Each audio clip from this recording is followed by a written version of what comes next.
रामदास जी ऐसे ही भक्त थे, बहुत गरीब थे, बहुत गरीब।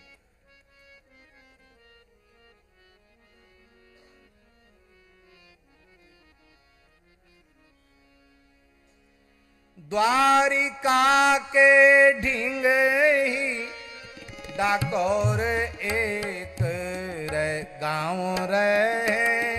द्वारिका के ढींग ही डाकोर एक गांव रहे रामदास भक्त भक्तिया को प्यारी। हाँ रहे रामदास भक्त भक्तिया को प्यारी। रामदास भक्त रहते थे। कौन से रामदास? जिनको भक्तों की भक्ति अत्यंत प्रिय थी। इसका मतलब है इतनी गरीबी में भी उनके घर में कोई न कोई साधु महात्मा आते रहते थे और उनकी वो प्रेम पूर्वक सेवा किया करते थे। एक बार की बात है, कुछ संत उनके यहाँ रुके और उन संतों से उन्होंने, संतों का सत्संग का बड़ा अद्भुत सुख था। बार बार रोकते थे, महाराज मत जाओ। साधुओं ने कहा भाई हम तो द्वारिका की यात्रा जा रहे हैं, द्वारिका जाएंगे।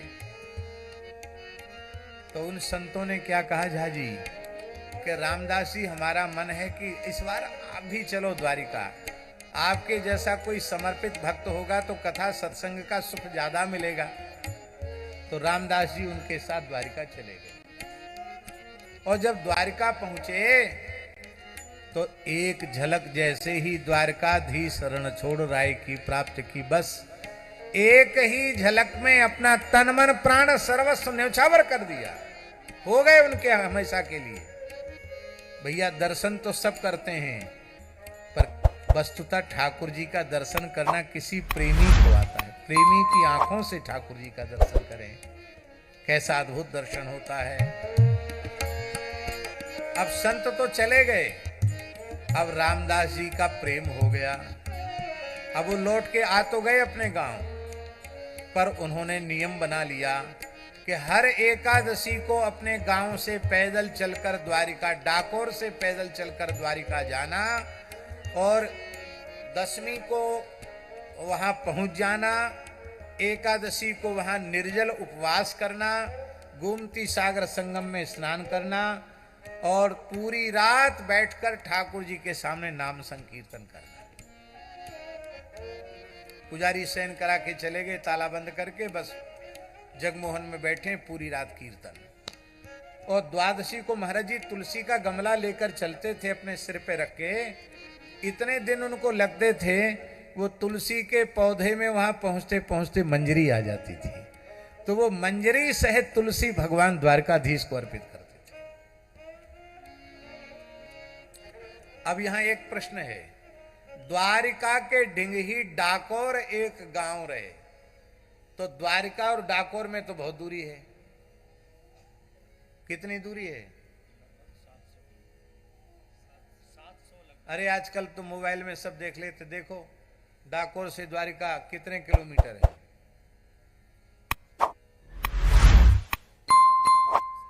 हैं? हाँ, इससे कम नहीं होगा। अब देख लो भाई, मशीन से पूछ लो, झूठ नहीं रहेगा। झूठ का पाप लगेगा तो मशीन को लगेगा।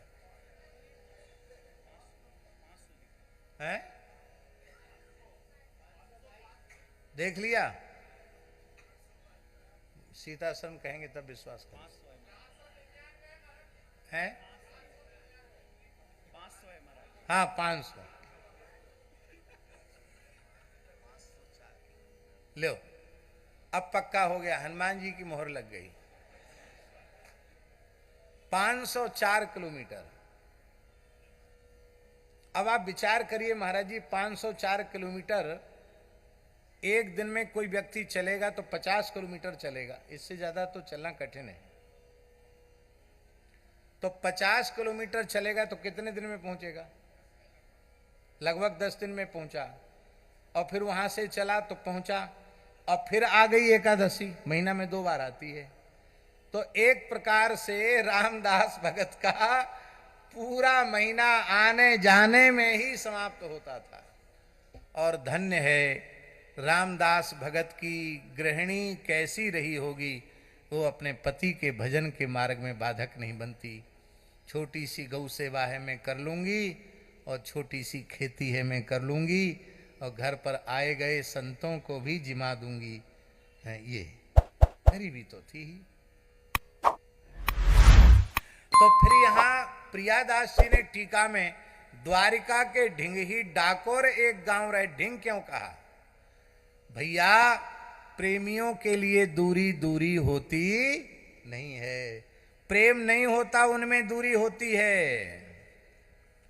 कैसे? कुमुदनी जलमह बसे, कुमुदनी जलमह बसे, चंदा बसे आकाश, जो जाही को भावता सोता ही के पास। जिसका जिससे प्रेम होता है वो उसके निकट ही होता है। इसलिए रामदास जी को नहीं लगता था कि द्वारिका बहुत दूर, कितने जल्दी पहुंच जाते थे वो चल करके। हाँ, जब वहां से चल के आते थे तो दुखी होते थे, और जाते समय तो बहुत आनंद उनको होता था।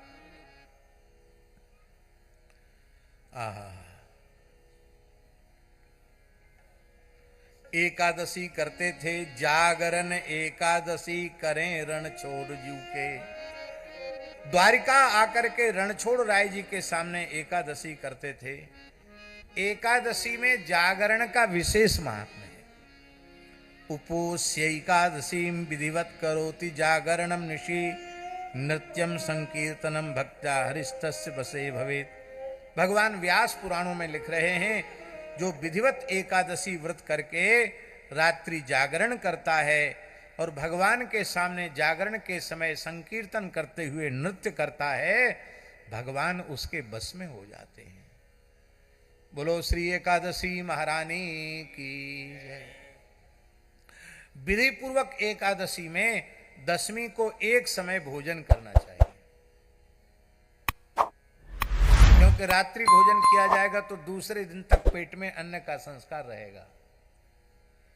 एक समय भोजन करे दशमी को, और द्वादशी को पारण भी एक ही बार करे, एक ही समय भोजन करे। और फिर एकादशी मध्य में, तो एकादशी अपने शरीर की सामर्थ्य के अनुसार सर्वोत्तम पक्ष है, प्रत्येक एकादशी निर्जल करे। वैसा संभव न हो तो जल पर करे, उतना भी संभव न हो तो दुग्ध पीकर करे, उतना भी संभव न हो तो फल खाकर करे, उतना भी संभव न हो तो एक समय फलाहार कर ले। किंतु कुछ लोग ऐसा कहते हैं, महाराज जी हमको शुगर है, हमको बीपी है, अमुक है तमुक है, सवेरे की गोली अलग खाते हैं, दोपहर की गोली अलग खाते हैं, शाम की गोली अलग खाते हैं, और डॉक्टर साहब कहते हैं कि बिना खाए गोली मत खाना। तो हम क्या करें? तो उन लोगों के लिए है भैया एकादशी उनको भी करनी चाहिए। कुछ थोड़ा सा फलाहार ले लो, आपको छूट है शरीर के कारण 2 बार 3 बार भी लेकर आप, लेकिन एकादशी को अन्न नहीं खाना चाहिए। शास्त्र के अनुसार एकादशी को अन्न में पाप का निवास होता है। जो अन्न का भक्षण करते हैं वो पाप का ही भक्षण करते हैं। इसलिए एकादशी की बड़ी भारी महिमा है। जैसे शिव चतुर्दशी शिवरात्रि महोत्सव में 4 प्रहर की पूजा होती है, हमने स्वयं पद्म पुराण स्कंद पुराण में पढ़ा है। एकादशी को भगवान शालिग्राम की 4 प्रहर की पूजा होनी चाहिए। कितना बढ़िया विधान है। 4 प्रहर पूजा करो तो अपने आप ही जागरण हो गया।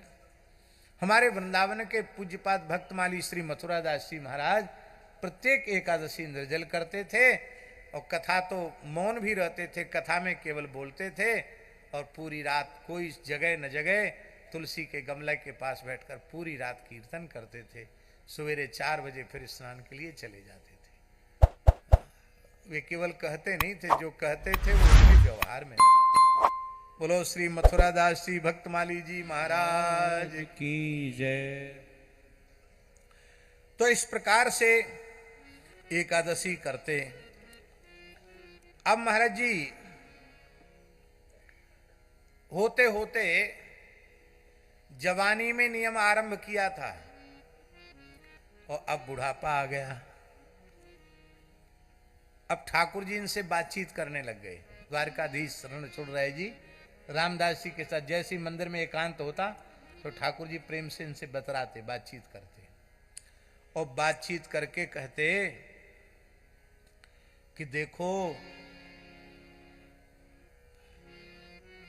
रामदास भगत जी, अब आप बूढ़े हो गए, इतनी लंबी दूरी तक पैदल चल करके आते हैं, सिर पे तुलसी का गमला रख के आते हैं, फिर जाते हैं, फिर आते हैं, या तो यहीं बस जाओ द्वारिका में, अब वहां अपना गांव घर छोड़ नहीं सकते, यहां बस नहीं सकते, तो आपका इतनी दूर तक आना जाना मुझे बहुत कष्टकारी होता है।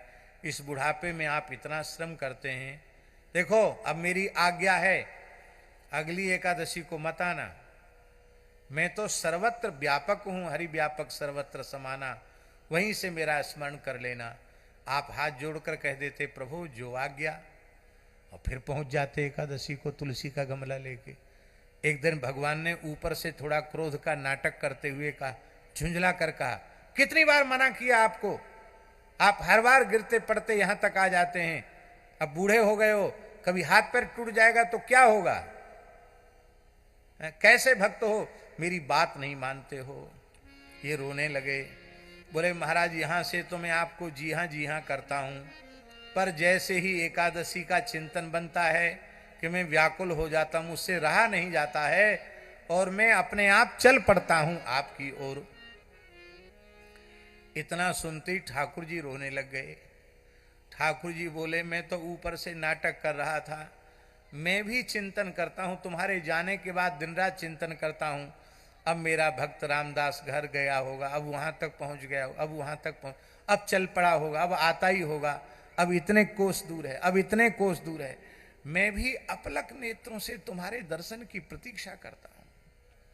ये यथा माम प्रपद्यन्ते तांस तथैव भजाम्यहम्। क्या करें, हमारा भी प्रेम ऐसा ही।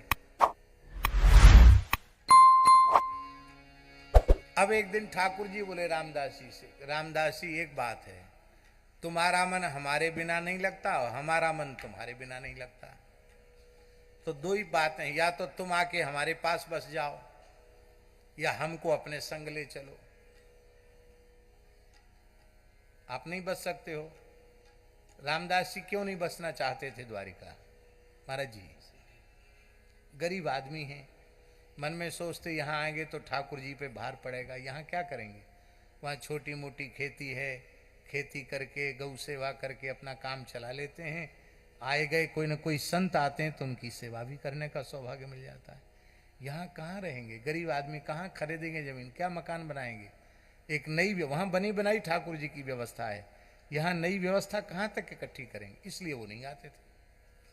तो बोले आप नहीं आ सकते तो हमको ले चलो। तो बोले आपको कैसे ले चलें? तो ठाकुर जी बोले हमारी चोरी करके ले चलो। बोलो भक्तवत्सल भगवान की जय। रामदास जी हंसने लगे, बोले महाराज बुढ़ापे में चोरी सिखा रहे हो उनको? भगवान बोले भाई चोर का संग करोगे तो चोरी सीखने को मिलेगी। हमारा तो बचपन से चोरी का अभ्यास है, माखन चोर, चित चोर, चीर चोर हैं, हम तो सब कुछ चुरा लेते हैं। और खीर चोर, यहाँ खीर चोरा है तो हम तो चोर चोरी करना सिखाएंगे आपको। पर देखो कोई बात नहीं है, तुम अगली बार आना एकादशी को तो बैलगाड़ी लेके आना, वो बैलगाड़ी में हमको बिठा के ले चलना, और सब जिम्मेवारी हमारे ऊपर, तुम चिंता मत करना, हम फिर वहां रहेंगे। तो रामदास जी ने कहा कि प्रभु ये तो आपकी करुणा है कि आप रहेंगे, पर यहां आपको 13 बार भोग लगाया जाता है। कितनी बार? भेंट द्वारिका में 13 बार और द्वारिका में 11 बार भोग लगाया जाता है, तो 13 बार भोग लगता है आपको। और हमारे यहाँ तो कभी घी घना, कभी मुट्ठी चना, कभी गोभी मना। हमारे यहाँ तो गरीबी है, या महीना में 2 एकादशी नहीं कहो, चाहे जब एकादशी आ जाए, कुछ है ही नहीं घर में खाने को। फिर आप कहोगे कि मंगला में ये भोग लगाओ, श्रृंगार में ये लगाओ, राजभोग में ये, और उत्थापन में ये, ब्यारू में नहीं। भगवान बोले जैसे तुम गरीबी में गुजारा करते हो, हम भी तुम्हारे साथ रूखे सूखे में गुजारा कर लेंगे, लेकिन अब हमको यहाँ मत छोड़ो, हमको साथ ले चलो। बोलो भक्तवत्सल भगवान की जय। रामदास जी ने फिर कहा, महाराज आपको पोशाक बढ़िया बढ़िया आप पहनते हैं, आपके पुजारी भी बढ़िया बढ़िया पोशाक पहनते हैं। द्वारका के पुजारियों को देखो, जैसे द्वारकाधीश जी के सजे धजी पोशाक में, ऐसे उनके पुजारी भी लगते हैं ये भी द्वारकाधीश ही है। हाँ, इतना बढ़िया चौबंदी वगैरह पहन के चमकीली, और आपने देखा होगा द्वारिका में। तो हम तो गरीब आदमी हैं, हम नई पोशाक आपको नहीं बनवा पाएंगे। भगवान बोले हम फटा पुराना कपड़ा पहन के रह जाएंगे, जो खिलाओगे सो खाएंगे, पर अब हमको साथ ले चलो। महाराज जी कैसा प्रेम है अपने भक्तों के प्रति। हाँ, रामदास जी बैलगाड़ी लेके आए।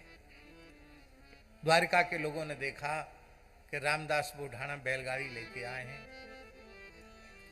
तो किसी को संदेह नहीं हुआ। सबने यह मन में सोचा कि पैदल तो बरसों से आ ही रहे थे, अब बुढ़ापा है तो अब इतना पैदल नहीं चल सकते, इसलिए आराम से बैलगाड़ी पर बैठकर आ रहे हैं, कोई बात नहीं। गोमती सागर में स्नान किया, 10वीं को पहुंच गए। एकादशी को खूब आनंद से भजन किया, निर्जल व्रत करते ही थे आप। रात्रि को जैसे ही एकादशी जागरण के लिए बैठे, ठाकुर जी हड़बड़ी में, जल्दी जाएं पुजारी सैन करा के हमको जाना है जाना है। जैसे जाने वाला आदमी हड़बड़ी में रहता ना, झोला वोला सजा लेता है, सामान रख लेता है, साधु लोग अचला लंगूटी सब ले लेते हैं। अब तो हम लोग सूटकेस वाले साधु हो गए, नहीं तो पुरानी कहावत है, साधु चले कैसे कटहर फरे जैसे। बोलो वृंदावन बिहारी।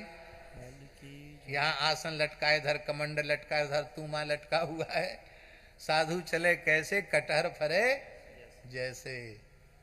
तो महात्मा अपने ढंग से तैयारी करते हैं। ठाकुर जी ने भी तो अपनी कुछ बढ़िया बढ़िया पोशाक रख ली, थैला में बांध करके, पोटली में बांध के, अब बढ़िया बढ़िया मुकुट आभूषण रख लिए। अब ताला तो बंद है, तो श्री ठाकुर जी ने पीछे की खिड़की तोड़ ली। आज भी द्वारकाधीश मंदिर, वही मंदिर है द्वारकाधीश जी का महाराज जी, उसमें पीछे का भाग आज भी है जहां से ठाकुर जी ने स्वयं खिड़की तोड़ी। खिड़की तोड़ के भगवान सब माल पानी लेके, पोशाक लेके, सोना आभूषण हीरे जवाहरात का सब लेके आए। ये वस्तुतः लेके नहीं आए, यह भी उनके द्वारा की गई भक्त रामदास की परीक्षा थी। रामदास जी ने कहा हम बिल्कुल नहीं ले चलेंगे आपको। क्यों? हमारे ऊपर और एक और विपत्ति आ जाएगी। ये जाते ही लोग कहेंगे धन के लालच में आपको ले गए। हमको धन से क्या लेना देना, हमारा धन तो आप हैं, और जब आप चल रहे हो तो इस सोने चांदी का, इस हीरे जवाहरात का हम क्या करेंगे, कंकड़ पत्थर का क्या करेंगे। एक बात। दूसरी बात यह है कि हमारे लिए भारी समस्या हो जाएगी। अभी हमारे घर में ऐसी कोई जगह नहीं है महाराज जी जिसमें ताला लगाना पड़ता हो। अब इतनी कीमती मुकुट पोशाक की कौन सुरक्षा करेगा। इसलिए यदि चलना है तो सब यहीं त्याग दो और वैसे चलो, एक कपड़े में चलो। प्रेम में सब कुछ छोड़ना पड़ता है, मार भी खानी पड़ती है, गाली भी खानी पड़ती है। यहां भगवान ने भक्त के प्रति ऐसा प्रेम दिखाया कि सब कुछ त्याग दिया, रुक्मिणी से भी नहीं बताया, और भगवान ने सब कुछ वस्त्राभूषण सब निकाल कर त्याग दिए। एक भी स्वर्ण का आभूषण रणछोड़ राय जी ने, द्वारकाधीश प्रभु ने अपने श्रीअंग पर नहीं रखा। एक धोती पहनकर ठाकुर जी तैयार हैं। भक्त ने गोद में उठाया, गाड़ी में बिठाया और चल पड़े। बोलो भक्तवत्सल भगवान की जय। करी वाही भांति आयो जागरण गाड़ी चढ़ी, जानी सब वृद्ध भयो थकी पाँव गति है। द्वादशी की आधी रात लेके चले मोद गात, भूषण उतारी धरे जाकी सांची रती है। अब मंदिर उघारी देखे परो है उजारी, तहां दौरे पीछे जाने देखी कहा कौन मती है। बापी पधराए यहाँ की जाए सुख पाए रहो, गयो चलो जात आनी मार्यो घाव अति है। एकादशी को तो जागरण किया, द्वादशी की रात्रि को द्वादशी की रात्रि को ठाकुर जी ने रामदास जी के साथ प्रस्थान किया। बैलगाड़ी में बैठकर ठाकुर जी जा रहे हैं। प्रातः काल मंगला के समय पुजारी जैसे ही मंदिर में आए, उन्होंने देखा तो मंदिर उघारी देखे परो है उजारी, तहां मंदिर तो उजड़ा पड़ा है, पीछे की खिड़की टूटी हुई है। उन्होंने ये मन में विश्वास नहीं किया कि बुढ़ा आदमी न कोई हथियार लेके आया, इतने मोटे पत्थर की खिड़की कैसे तोड़ी होगी, सोचना चाहिए ना। और लोभ होता तो ये आभूषण लेके जाता, सारे आभूषण पोशाक यहीं पड़ी है। लेकिन ये पक्का है कि वो बुढ़ा रामदास ही ले गया है। अब तो वो सब दौड़े रामदास जी को पकड़ने के लिए। रामदास बहुत दूर जा चुके थे। एक चित्र है डाकोर जी में, महाराज जी, एक चित्र है डाकोर जी में जहां रामदास सो रहे हैं और ठाकुर जी गाड़ी हाँक रहे हैं। तो ठाकुर जी ने कहा कि रामदास जी, हमको गाड़ी हाँकना बहुत अच्छा आता है। अर्जुन का रथ हाँके है ना, तो पार्थ सारथी तो है ही हैं, द्वापर में अर्जुन का रथ हाँके हैं, आज तुम्हारी गाड़ी हाँक देंगे। और हम बड़े चमत्कारी हैं, हम गाड़ी हाँकेंगे तो फिर बहुत तेज बैल चलेंगे, गरुड़ जी की गति से बैल चलेंगे, और आप सो जाओ, तब तक बहुत थके हुए हो। रामदास जी लेट गए, भगवान तेज से गाड़ी हाँकने लग गए। नरसिंह जी की गाड़ी भगवान ने कलिकाल में हाँकी और श्री रामदास बुढ़ाना की गाड़ी भगवान ने हाँकी। लेकिन वो सब घोड़े पर चढ़कर आ रहे थे। वो निकट आ गए तो भगवान ने रामदास रामदास उठो, वो सब आ गए हैं, तुमको भी मार पड़ेगी, हमको भी मार पड़ेगी, छिपाओ हमको, छिपाओ जल्दी। कहाँ छिपाएं? बोले यहाँ पास में एक बावड़ी है, उस बावड़ी में मुझे छिपा दो। आपने रणछोड़ राय जी का डाकोर जी में दर्शन किया है कि नहीं? कितनी बड़ी प्रतिमा है महाराज जी, पूरी ऊंचा स्वरूप है रणछोड़ राय, चतुर्भुज स्वरूप है भगवान का, पूरी ऊंची प्रतिमा है रणछोड़ राय जी की। इतनी वजनदार प्रतिमा है कि 10-20 लोग भी उसको उठा नहीं सकते, इतनी भारी प्रतिमा है। और ये तो ठाकुर की लीला, वृद्ध रामदास की गोद में ठाकुर जी आ गए और वो गोद में लेकर के भगवान को बावड़ी में विराजमान कराया। और गाड़ी भगवान ने सिखा पढ़ा दिया था, तुम कुछ बोलना नहीं, गाड़ी हाँकते रहना।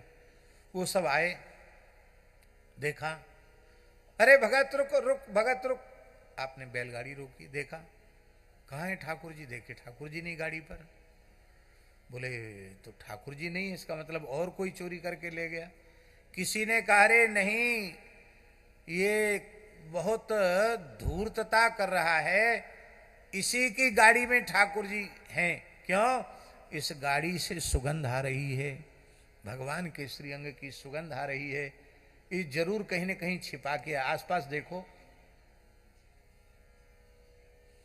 देखे कौन? तमाम लोग मार मारने लगे, पंचायती मार पड़ने लगी। दय लाठी दय लाठी दय लाठी, रामदास को बिछा दिया। तब तक पीटते रहे जब तक उनको लगा कि ये मर नहीं गया। अब समझ गया कि अब तो बिल्कुल मर ही गया है, ऐसा जानकर उन्होंने उसको छोड़ा।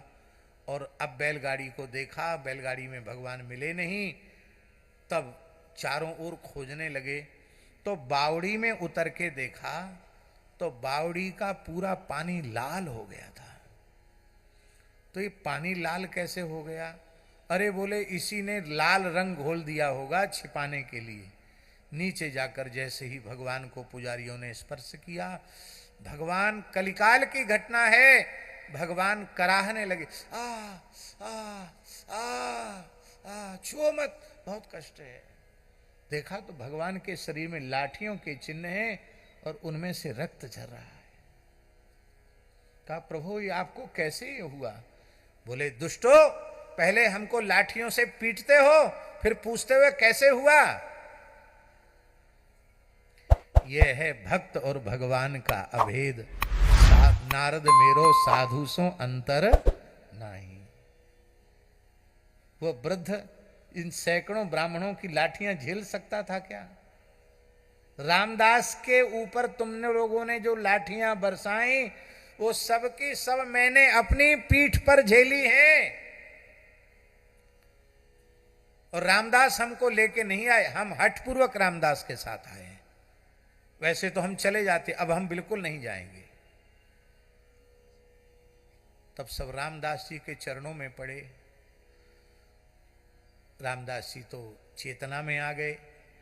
भगवान बैलगाड़ी में फिर से विराज गए और डाकोर तक गए। पीछे पीछे ब्राह्मण चल रहे हैं रोते हुए।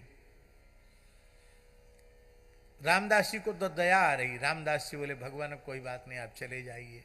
नहीं नहीं नहीं नहीं, इनका तो मैं मुंह नहीं देखूंगा, बिल्कुल नहीं जा सकता इनके साथ। अब तो महाराज जी डाकोर जैसे ही पहुंच गए, देखे चहु दिस गाड़ी कहूं पैना पाए, हरि करी पछतावो कहे भक्त के लगाई है। बोली उठ्यो एक यही और गयो हो तो जाए, देखें बाबरू को देखें बाबरी को लोहू लपटाई है। दास को जुडारी चोट ओट लई अंग में ही, नहीं मैं तो जाऊं विजय मूर्ति बताई है। भगवान ने कहा मैं अब तुम्हारे साथ कभी नहीं जा सकता।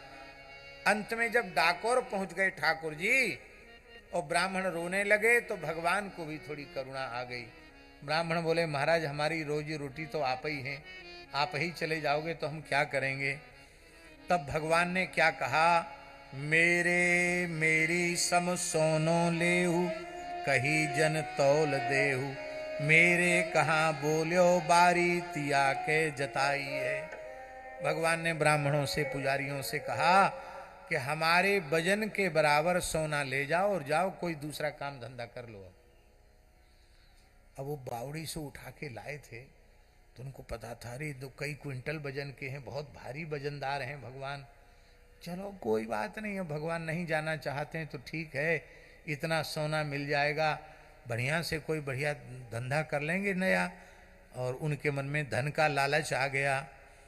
बोले हाँ भगवान वैसे तो आपके बिना हमारा काम चलने वाला नहीं था, लेकिन चलो आपकी प्रसन्नता में ही हमारी प्रसन्नता है, आप इसी में प्रसन्न हो तो कोई बात नहीं, हम सोना ले लेंगे।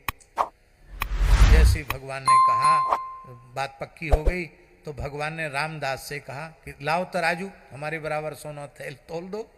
रामदास जी ने हंसते हुए कहा महाराज सोने में कलयुग का निवास होता, हमारे घर में कलयुग नहीं है, हमारे घर में सोना है ही नहीं, हम कहाँ से तोलेंगे?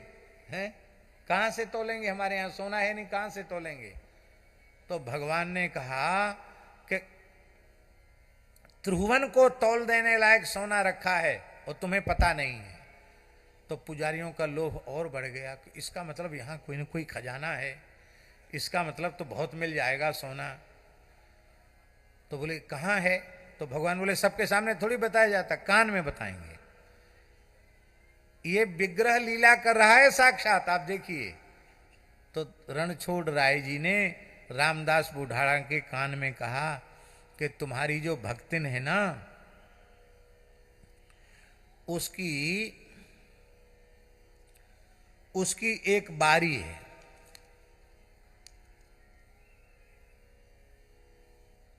बाली जानते ना, बाली कान में पहनने की। अब वो बिचारी भक्तिन के दो बाली नहीं थी महाराज जी, एक ही बाली थी। बाली माने कोई झुमका नहीं, कोई बला कुंडल नहीं, बारी माने पतला तार, उसको बारी कहते हैं। बारी थी। तो भगवान ने कहा बारी है ना भक्तिन के कान में, उसी से तौल दो, हम तो उसी से तुल जाएंगे। रामदास कुछ बोलना चाहते तो भगवान ने मुंह पे हाथ रख दिया, बोलो मत। हैं? और पुजारियों ने क्या सोचा? पुजारियों ने सोचा कि बहुत बड़ा कुछ देना चाहते हैं, इसलिए सबके सामने खोलकर कहना नहीं चाहते। अब बड़ा तराजू रखा गया, तराजू पर ठाकुर जी को पधराया, लाओ रामदास, लाओ तुम्हारे घर में जो सोना ले आओ। वो अपने भक्तिन की कान की बारी लेके आए। बारी जैसी पलड़े पर रखी, महाराज जी द्वारकाधीश जी का पड़ला तो ऊपर झूला झूलने लग गया, और बारी वाला पड़ला जो था वो जमीन से चिपक गया। भगवान बोले देखो वैसे तो सौदा बराबर का हुआ था कि हमारे बराबर, लेकिन हम उदार हैं, हमारे भगत भी उदार हैं, ज्यादा ही ले जाओ, हमसे कई गुना ज्यादा ले जाओ। अरे महाराज बड़ा बड़े ठग हो, आपने वामन अवतार में बलि को छल लिया, अब इस रणछोड़ राय स्वरूप में हम ब्राह्मणों को पुजारियों को छल रहे हो, ये अच्छी बात नहीं है। भगवान ने कहा आपको शास्त्रों में विश्वास नहीं है। क्यों? क्योंकि आपने पढ़ा नहीं है शास्त्रों में, अणोरणीयान महतो महीयान, मैं अणु से अणु हूं और विराट से विराट हूं, महान से महान हूं। आपको पता नहीं है वामन अवतार में कितना छोटा होकर गया और मेरे एक पग में ही त्रिलोकी नाप ली गई। तो आज भगवान ने कहा कि यही ले जाओ। बोले हमको नहीं चाहिए, सब 10-10, 20-20 तोला तो वो सब अपने गले में पहने हुए थे। बोले हमको नहीं चाहिए, आपने ठग लिया हमको।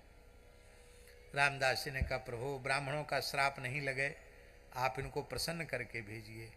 भगवान ने कहा इसका प्रायश्चित है, तुम लोग द्वारिका जाओ, वहां बैठकर मेरा स्मरण करो, मंत्र का जप करो, और अमुक स्थल पर मेरा द्वितीय विग्रह भूमि से स्वयं प्रकट होगा, और इतने दिन के बाद ही उसको निकालना, इसके पहले मत निकालना। पर पहले थोड़ा पहले निकाल लिया विग्रह तो भगवान की आंख थोड़ी सी कच्ची रह गई द्वारकाधीश जी की। भगवान में बाल भाव है, आज भी बड़ा अद्भुत स्वरूप है, वो भी स्वयं प्रकट स्वरूप है। और कहा तुम लोगों को अन्न धन की कमी नहीं रह जाएगी, कि मैं शरणागत वत्सल भक्त वत्सल हूं, इसके साथ ही मैं ब्रह्मण्य देव भी हूं। लेकिन तुम भक्त की महिमा को स्वीकार करो, पर मैं अब यहां से छोड़कर नहीं जाऊंगा, यहीं द्वारिका प्रकट हो जाएगी।